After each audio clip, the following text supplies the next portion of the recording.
ev seminar ser debşote çekre beşe yekemîn em dibin zimanê Kurdî alfabe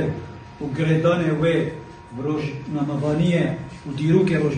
rojnamevaniye li İstanbulê û li Qahirê û li Şamê me xwast em giredanek nuh çekin bejuheşekî çekin semînarekî çekin em xuya bikin zimanê Kurdiyê dikevin eceba rojnamevanî hebû tinebû kêçik dest pê kir em ê werin ser nemûne hinek nemûne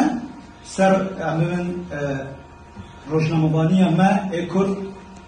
gava dest pê kirî û çawa dest pê kir niha hûn dibînin li vir ser ew ê ser em bibin projeksyonê ev alfabeya Kurdî berî zayînê heta niha ev ve alfabeya mîxiye ev bi zimanê Hittî hatî nivîsandin bi meعنayê Kurdiyê Hittî ênê heta niha berê ferhengê me zimanê me Kurdiyê nûjen ê berê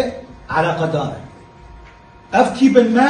berî zayînê teqrîben 1500 sal heta 10,000 sal berî zayînê berî mîladê kes pir ser nexebitiye mixabin îran serxebî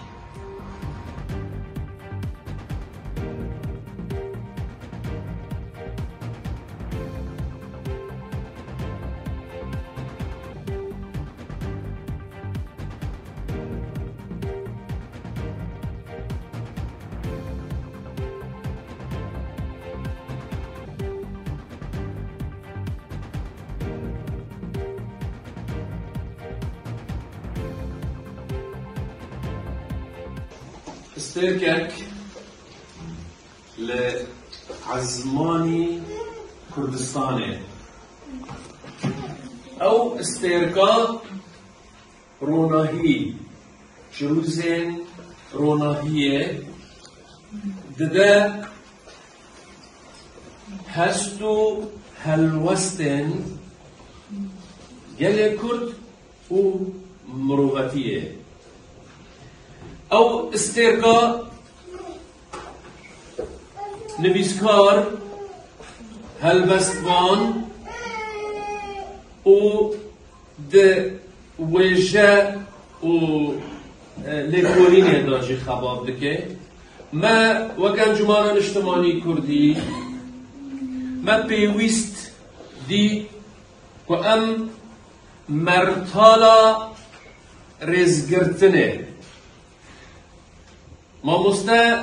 ملک کرد ام خلاف بکن به مرتالا رزگرتن جبو کد و خباتاوی یا 40-50 سال که اف ما مسته خباته که لسر زمان کردی لسر وجه کردی و ایشو و زیانجی دیه لإراغاوی ویناوی قوینه دوامه حتی نینها و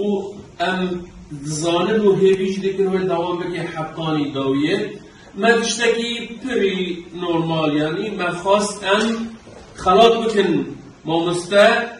به مرتالا ریزگرتنه